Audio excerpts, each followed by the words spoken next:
to say, to the credit of the citizens of the U.S., there's also a revolution that is taking place in Wisconsin. So clap for yourself. One of the things that a friend told me from Egypt, who claimed he was very close to the intelligence community in Egypt, was that when the Mubarak family was crumbling, the last thing his son, Gamal, said to the father was that he said, if Egyptian women are holding hands openly with Egyptian men at the Tahrir Square, we're in trouble. And trouble came with the family, and the family crumbled. So that was very great to talk about, you know, the power dynamics of male and female being equal when the struggle for liberation has reached its maturity. On that note, I want to take you to South Africa, where, of course, there's been some kind of revolution, and now some form of counter-revolution too, because, you know, South Africa has made very serious millionaires of the new black elite, and they are rolling back the rights of their own people through the repression of press. And I want to say to you that it's not only in North Africa that there will be a revolution. There will be a revolution in everywhere in Africa, including in Nigeria, my country, after the elections. So let me take you to our South African brother, who's a human rights lawyer, Tseliso Thipanyani. Thank you, Chairperson, ladies and gentlemen.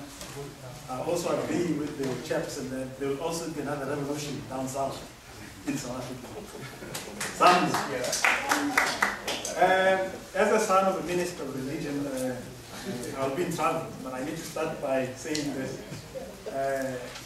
Karl Marx, in one of his many writings, said the following, that accumulation of wealth at one pole is therefore at the same time accumulation of misery, agony, of toil, slavery, ignorance, brutality, mental degradation, and the opposite pole. This has been the story of Africa and the story of many other parts of the world. The scramble for Africa's resources, which led to our being colonized, has not ended.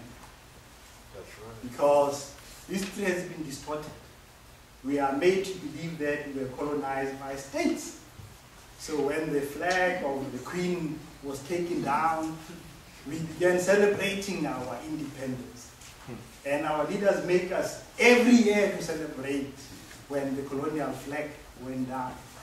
But the story is, and the fact is, the accumulation continues. Because colonization was not by the states, it was the companies, which are now multinationals. In my own country, the colonization of my people by the so-called Dutch settlers and British settlers, the force behind that were the companies, the Dutch government, Dutch East Company. If you look at all forms of colonization, it is these big entities who are behind, who use governments as their puppets to continue. That's why when we then got our independence in South Africa and elsewhere, the misery still continues because the accumulation continues. Now, the discontent we are seeing today in many parts of the continent is proof that our people are beginning to see through this bias that they are free when they are not free. Because our leaders, as Ngugi Watingo in his book on the devil on the cross, and many others, clearly outlines what happens with the so-called decolonization process. That to a large extent, the so-called leaders of the post-colonial Africa were nothing but puppets and agents of their colonial masters. You look at Zaire, you look at Kenya, you look at elsewhere. Now, you might have difficulties in that, but if you look at the conduct of the so-called post-colonial African leaders, it was no different from where we were before colonization. We still suffer from poverty, underdevelopment, brutality, sometimes even worse than under colonization. Now, what is the way forward for all of us? We can talk also about South Africa, what has been happening there. That clearly what we saw in South Africa, we're told that in order to address the impact of apartheid and the poverty which was the consequence of that, we need foreign investment in order to develop the economy. We need to privatize our resources in order to get money. That's what we did. But as we are talking now, we have almost 40% of our people living in poverty, while the gap between the rich and the poor is getting bigger and bigger. And we see a few black elites who are billionaires many times over. When our people are dying, our health indicators are going down. We are the richest economy in Africa, but at this point in time, if you look at our maternal rates, our health indicators are going down. No wonder in South Africa, last year we were told that there were over 700 protests by the people against overseas development, lack of housing, lack of water and stuff like that in one of the richest countries in the world. Now, clearly, what is happening is that our people are getting tired. And the developments in Egypt, in Tunisia, even though, of course, the challenges, as we're beginning to realize now, shows that there is very a need for our people to join hands and fight these issues.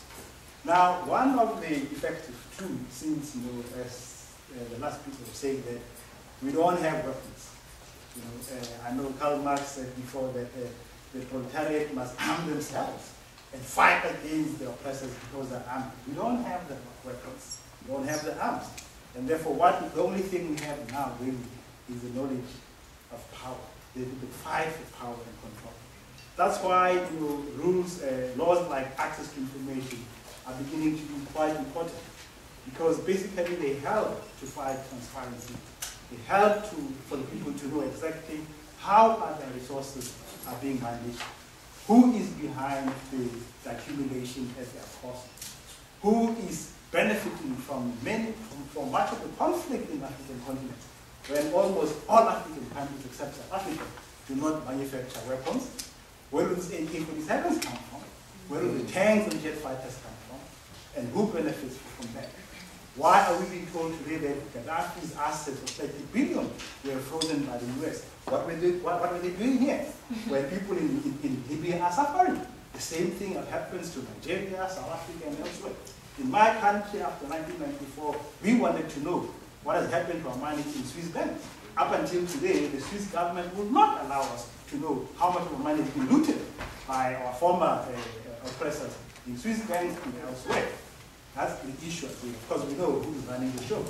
Now, the challenge, however, with this access to information, again, it also boils down to this lie that the states are in charge.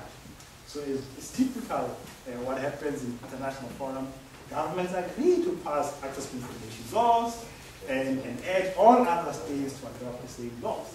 And of course, Africa has got serious challenges. There are only about 5 countries which have access to information laws, like South Africa, Uganda, Zimbabwe, Angola, Liberia, and Malawi. But now, if you look at those laws, you can also highlight this myth and propaganda. These laws, most of them, do not allow for access to information in the possession of multinationals. It's only confined to information possessed by government, as if governments are the main players in the scene. Whereas, as we know today, even in the own country, much of the misery of our people is the accumulation of this. The very same guys who caused the global economic recession in their own countries, who are being rewarded and bailed out by own government, own taxes, are the ones who are behind this.